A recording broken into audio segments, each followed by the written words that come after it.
সবাই একটু দোয়া করেন, আল্লাহ যেন কণ্ঠটা ছেড়ে দেয়। হঠাৎ আমার কণ্ঠটা নষ্ট হয়ে গেছে গতকাল থেকে।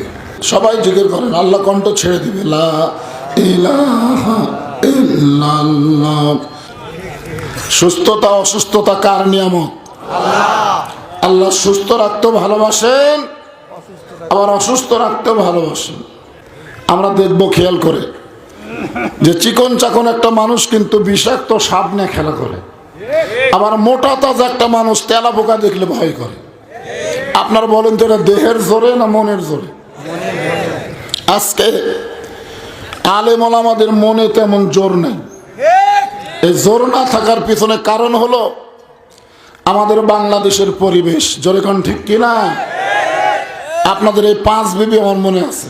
5 বিবি, এটা 5 বিবি না? আমাকে একজন মোবাইল করে বলতে যে হুজুর আপনি কেমন আছেন। আমার কিন্তু এটা ওয়াজের ক্যাসেট আপনার পাবেন। 5 বিবি থেকে একজন আমাকে মোবাইল করে বললো হুজুর আপনি কেমন আছেন। আমি বললাম আলহামদুলিল্লাহ। আমি পুত্রে বললাম ভাই আপনি কেমন আছেন? কয় নাউজুবিল্লাহ। তা আমি আশ্চর্য হয়ে বললাম নাউজুবিল্লাহ কেন? বলতে যে হুজুর আজান হচ্ছে, আকামত হচ্ছে, কিন্তু ইমাম নাই। কি হচ্ছে? এই আপনাকে 5 বিবির ঘটনা। আজান হচ্ছে, আকামত হচ্ছে, কিন্তু ইমাম। আমি কেন ইমাম নাই কেন? বলে ইমামকে কয়েকদিন হলো পুলিশ খুঁজতেছে। ইমাম যে কোন জায়গায় লুকেছে আমরা আর খুঁজে পাচ্ছি না। তা আমি কইলাম তোমাদের গ্রামের সবচাইতে খারাপ মানুষ কি ইমাম? মুয়াজ্জিন বলে হুজুর কোন কি আমাদের 7 পাড়ার মধ্যে ইমামের চাইতে ভালো কোনো মানুষ নাই। তাহলে পুলিশ খোঁজে কেন? কি জন্য যে পুলিশ খোঁজে আমি তো জানি না। আমি বললাম ভালো করে তদন্ত করো। মুয়াজ্জিন 2 দিন পর আমাকে মোবাইল করে বলতে যে হুজুর ইমামের মারাত্মক দোষ আছে। আমি বলি কি দোষ? বলে ইমাম বিশ্বাস করে শুধু মসজিদ আল্লাহর নয়, গোটা বাংলাদেশ আল্লাহ। আপনারা বলেন ইমাম বিশ্বাস কি ভুল না ঠিক? ইমাম বিশ্বাস করে শুধু মসজিদ ভালো রাখলে হবে না, গোটা বাংলাদেশকে ভালো রাখতে হবে।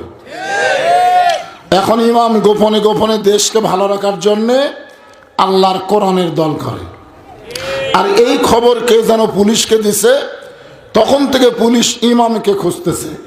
আপনার বলেন কোরআনের দল করা কি খারাপ কাজ? তারপরে পুলিশ খোঁজে কেন? সবচাইতে বড় বিপদ হলো আমাদের বগুড়াতে ভোটের আগে, কিসের আগে? ভোটের আগে এক লোক পুলিশের হাত থেকে রক্ষা পাওয়ার জন্য গোরস্থানে একটা ঘর বানাচ্ছে। গোরস্থানের ঘর মানে কি?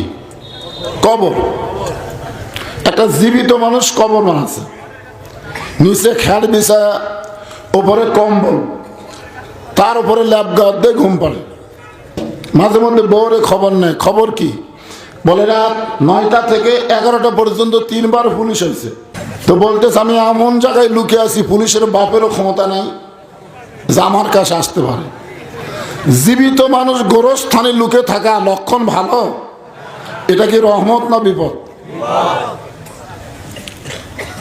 মনে করেন আল্লাহ এখন পুলিশ আজরাইলকে বলতেছে যে পুলিশের চেহারায় লোকটার কাছে যা।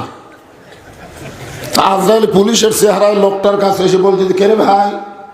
ওই কবর থেকে লাভ ধরে বলতেছি এই জায়গায় তোরে খোঁজকে দিল। বলে আমি পুলিশ না রে, আমি আজরাইল। লোকটা বলতেছে বর্তমান বাংলাদেশে এত বিপদ ভাই, পুলিশের ভয়ে আজরাইল ধরার কথা মানুষ ভুলে গেছে। জোরেকার কথা ঠিক কিনা? আপনারা বলেন তো আসল ধরা কি পুলিশ না আজরাইল?